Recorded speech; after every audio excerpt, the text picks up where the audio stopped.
At no time in the fall did the former Attorney General come forward to me. Tonight, the stalemate between the Prime Minister and Jody Wilson-Raybould continues, with Trudeau defending his actions, but also condemning the anonymous Liberal sources quoted in the media. If there is terrible projects out there, terrible proposals out there, we need them to understand why we get to say no. Wet'suwet'en hereditary leaders say no still means no. These are women that were taken from us. People loved them deeply and cared for them deeply. And Valentine's Day marches bring out crowds of people concerned about missing and murdered women and girls. Good evening. Welcome to APTN National News. I'm Dennis Ward. The SNC-Lavalin scandal continues to overshadow Prime Minister Trudeau's funding announcements. He was once again asked about it in the Ottawa suburb of Canada today. The allegation is that the former Attorney General was pressured to intervene in the corruption case of the engineering firm. As Todd Lamoran reports, Trudeau continues to say that didn't happen. Good morning, everybody. Prime Minister Trudeau was at the offices of BlackBerry to announce funding for autonomous cars. But once again, he had to field questions about the resignation of Jody Wilson-Raybould as Minister of Veteran Affairs.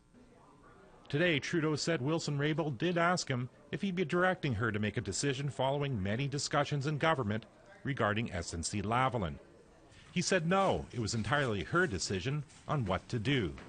If the minister or anyone else felt undue pressure or felt that we were not living up to our own high standards of defense of the rule of law and our judicial system and judicial independence, it was their responsibility to come forward.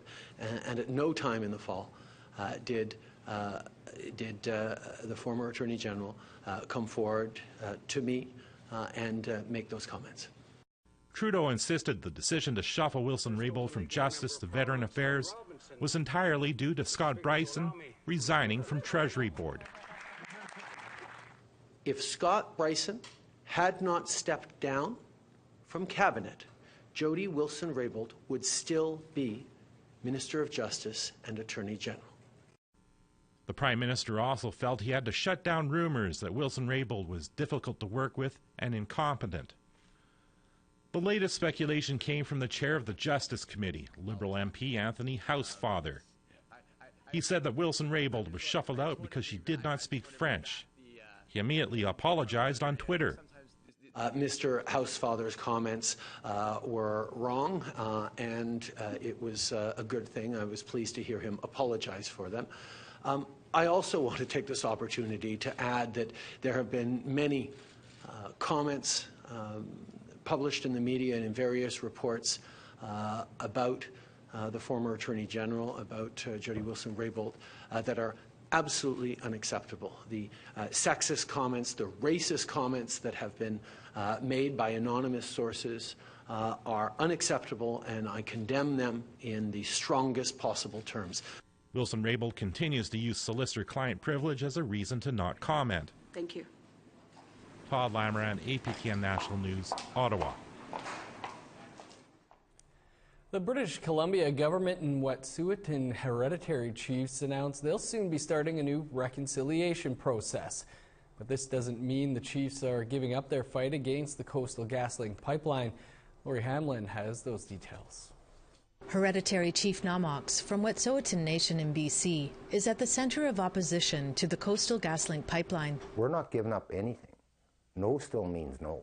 Chief Namox and other hereditary leaders from Wet'suwet'en will begin talks with the BC government in late February. Namox says their goal is for BC to affirm Wet'suwet'en rights and title. We need to get our rights, titles, and jurisdiction implemented. We can't have it just acknowledged. We can't just have it recognized. Implementation leads to legislation, and then this is our way of doing it, moving it forward, without sitting at the table discussing things for years.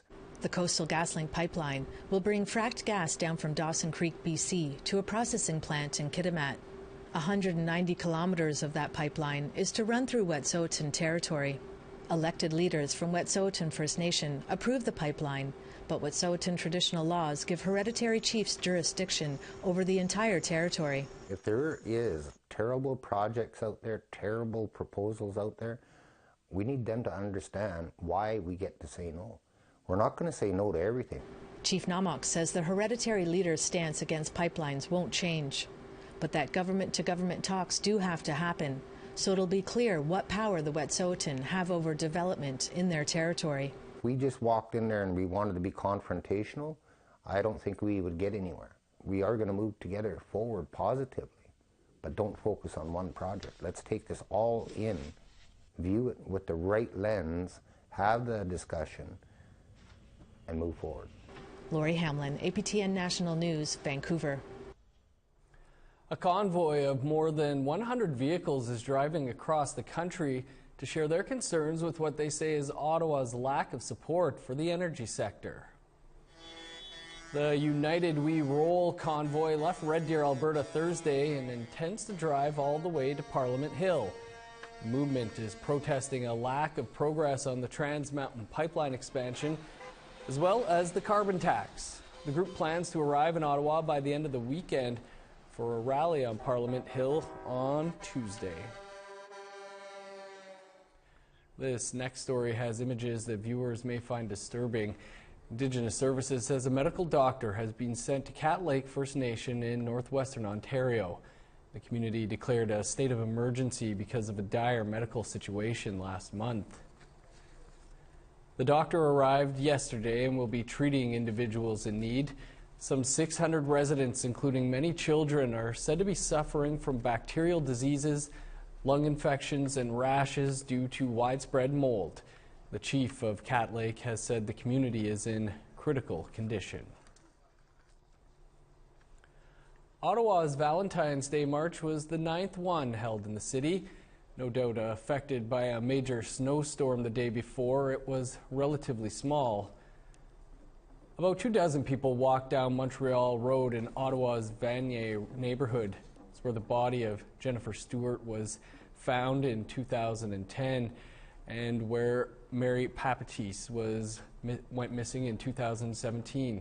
Organizers remained upbeat despite the low turnout. It's important for us to come together and hold space, not just for missing and murdered women, but also for their families, and to remember them, and also to show the community at large that we are still looking for missing women. We're still fighting for justice for those who've been taken from us, and we're not going to stop. We're not going to let up. A group in Calgary spent their Valentine's evening honoring missing and murdered Indigenous women and girls. With drummers and red silhouettes, about 100 people made their way down the streets of Calgary for the 11th annual Valentine's Day Women's March there. Organizer Chantel Shangyon says the event gives support to the families of the missing and murdered.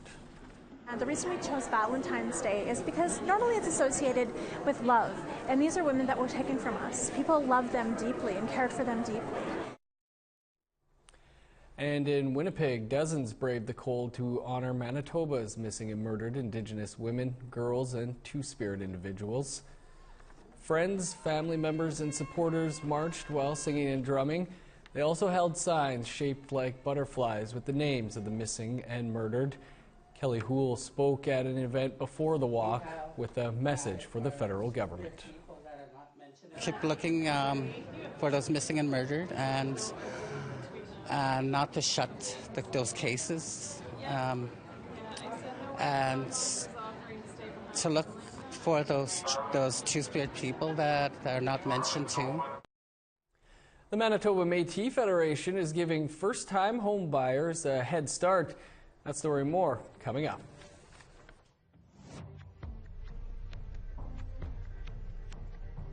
Here's a look at Saturday's weather forecast starting on the East Coast. +6 for Halifax and Charlottetown, where snow is expected. -3 for Happy Valley Goose Bay. -1 in Cartwright. -4 with snow for Montreal. Snow and 13 below in Chibougamau. Sunny across southern Ontario. -3 for Peterborough and London. -1 in Toronto. Sunny and -7 for Thunder Bay. -9 in Elliott Lake. In northern Manitoba, much chillier. Minus 26 in Churchill, 22 below for Puckatawagan, minus 15 for Winnipeg, Brandon, and Dauphin. In Saskatchewan, minus 15 with snow for Regina, Estevan, and Swift Current. Minus 16 in Meadow Lake, minus 24 in Uranium City.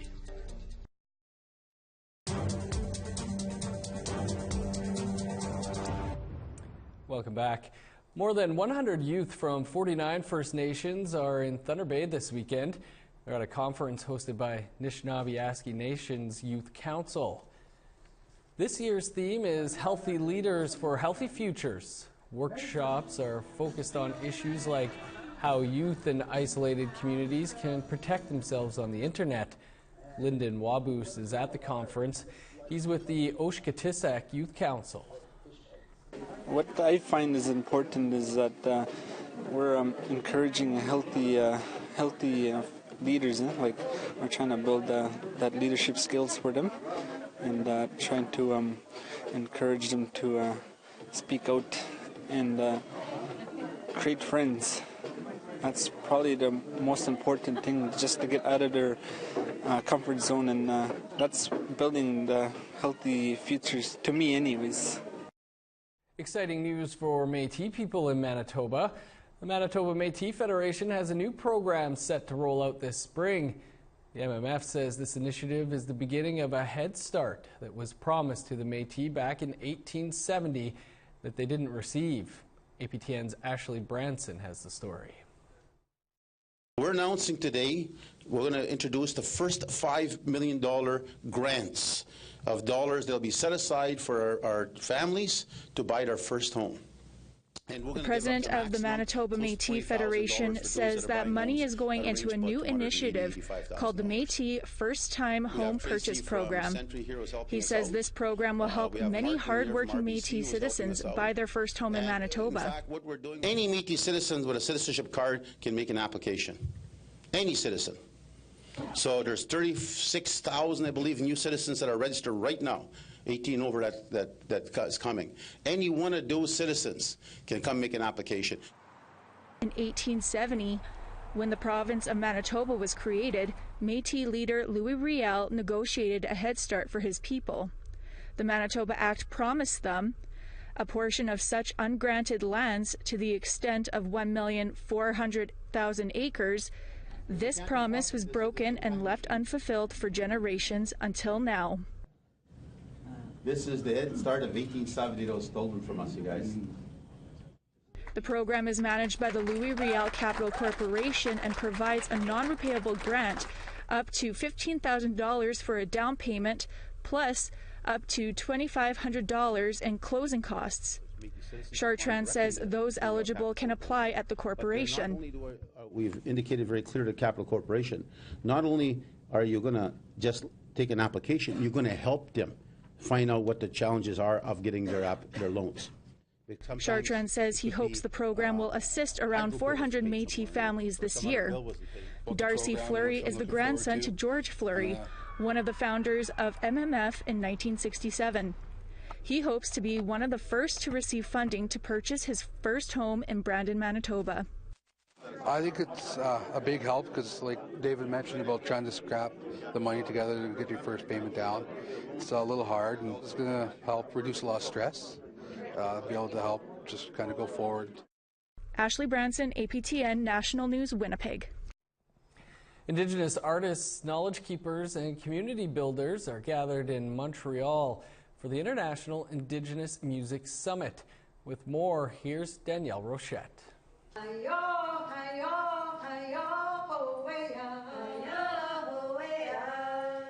They are from all over the world and were welcomed by elders, a smuggling ceremony, songs and dances. Together they want to forge a new path forward. Shoshona Kish, an artist and member of the Digging Roots Band, is the organizer of this global gathering. I had a dream to bring community together, and so I have been coordinating this and working very hard to just bring people together in this context. And it's the first gathering like this on purpose. Kish wants to create a global Indigenous networking group. She knows the many challenges Indigenous artists are facing in the music industry. Our voices have been silenced, not just metaphorically, but quite literally, and there was a time when a gathering like this was illegal. So, you know, we're coming together and lifting our songs and ceremonies in the open, and I think, you know, there's a reason that it was illegal for so long, because this is powerful. Sarah Agnak is a Sami artist from Sweden. She combines traditional music with modern sounds and was nominated for a Swedish Grammy Award last year. The summit is important for her, as her biggest challenge is accessing the music industry. Hopefully I will meet people who maybe can open doors, and also I think that there is a purpose with everything I do, so just to be here will bring new waves on the water. Nick Chauvin is an artist from an isolated northern community in Ontario. He's more than pleased to be part of that circle, but highlights his responsibility as an artist. Having the opportunity to be with so many artists that have, you know, varying levels of experience and like just being in a room with so much power, you know, I think we have an opportunity to start addressing issues where we can start helping young people and allowing them to see that, you know, there are opportunities for them outside of the communities, and there are artists like us that are here to help. The participants are already building an international network, working on new collaborations and planning the next gathering. Daniel Rochette, APTN National News, Montreal. In this year's upcoming Canada Winter Games, a team from the Northwest Territories will be competing in something very new to the North. Our reporter Charlotte Mort Jacob sat down with two athletes who are training to shoot straight and narrow. Blink, and you might just miss it. But these athletes want to make their presence known. They shoot for the very first archery team to attend Canada Winter Games from the Northwest Territories. It just feels like a lot of pressure on our shoulders because we are the ones that are setting the standard for the years to come. Bailey Johnson and Katie Genge make up half the team. They shoot compound bow, while two other athletes down in Fort Smith shoot traditional. And then you just pull the trigger, you put the string inside there. Johnson is 15 and only picked up the sport last year. Now he will be competing against advanced shooters. Personally, I need to work on my consistency because I tend to go really high scores but then drop down to low scores. So that's what I'm focusing on right now. And that's what they are doing tonight. And it starts with concentration. Usually just try and calm my mind and try and clear it of anything that's happening at the moment. If something big is happening with my friends or in another sport, I just try and clear my mind. It differs greatly from the team sports Genge is used to. With the team, you have to work with each other, but when you're solo, you're just shooting by yourself. You're trying to maintain your focus, and it's just, you have to be able to do that on your own. It's a very mental game. Coaches here say more archery camps have made their way into smaller NWT communities over the years. The interest in the sport has caught on, with 20 youth trying out for the 2019 team. And it's hard work. I don't know if it's the physical part or the mental part, because they're both really difficult. Because you have to hold up that 45 to 55 pound bow for a long time, and then you also have to focus on how your whole entire body is, how your arms are especially, and make sure that you're shooting straight. But hard work pays off. I'm really excited for Canada Winter Games. I think the biggest thing for me is probably going to be being able to represent the NWT in archery. The games are being hosted in Red Deer from February 15th to March 3rd, with archery being one of 20 sports up for competition. Charlotte Mort Jacobs, APTN National News, Yellowknife. Time for a quick break, but before we do, the First Nations across the country are fighting to take control over child welfare services. One First Nation in Quebec has already succeeded in doing so. Here now is a preview of Sovereign Youth Protection coming up as part of our week-long perspective series on child welfare. The Atikamekw made history by becoming the first First Nation in Quebec to take over total control of youth services. Other nations in the province look to them as an example, but unfortunately the rate of children being taken from their parents is still high and places a burden on the Atikamekw foster families. What's the next challenge for the Atikamekw Nation when it comes to protecting vulnerable youth, their language, and their culture? Sovereign Youth Protection, coming soon on APTN National News. Here's the rest of Saturday's weather forecast, picking back up in northern Alberta. Minus 19 for High Level and Fort McMurray. Minus 17 in Medicine Hat, Lethbridge, and Calgary. Plus 5 for Vancouver, Victoria, and Tofino. Minus 15 for Fort Nelson. Minus 9 in Smithers. Minus 23 for Old Crow, 15 below in Whitehorse and Watson Lake. 1 degree warmer for Fort Liard and Trout Lake, with snow in both. Minus 26 in Saxe Harbor, 18 below for Inuvik in Nunavut. Minus 32 for Cambridge Bay, 30 below for Baker Lake and Whale Cove. Minus 31 in Resolute, Arctic Bay, and Joe Haven.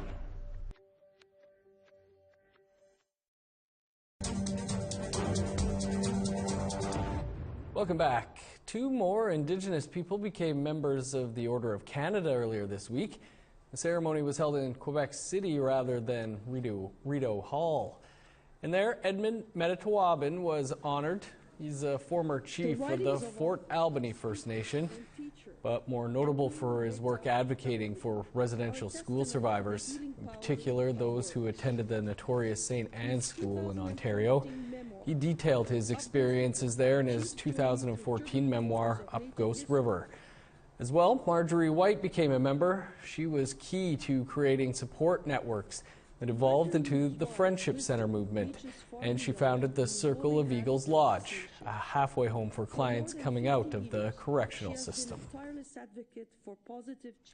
Scientists in the UK have successfully tested a space debris spearing harpoon. The first of its kind experiment is part of a push to do something about decades worth of man-made junk cluttering up Earth's orbit. The harpoon uses spring-loaded barbs to anchor in place. It then uses a cable to pull the debris out of orbit and towards Earth, where it burns up in the atmosphere. After a lack of snowfall in December, the Sierra Nevada mountains, which is Spanish for snowy mountain range, is living up to its name. This is a look at before and after photos by NASA. They were taken 1 year apart. Some parts of the mountain range in California have received several meters of snow over the last 2 months, which is unusual given the drought in the region. NASA says the new snowfall is from atmospheric rivers, which carries moisture across oceans and dump it over land. The snow will begin melting in the spring, and some say it could help with the drought. And we can send them some of ours too. That's your APTN National News for this Friday. For news anytime, visit our website, aptnnews.ca. Have a great weekend. I'm Dennis Ward.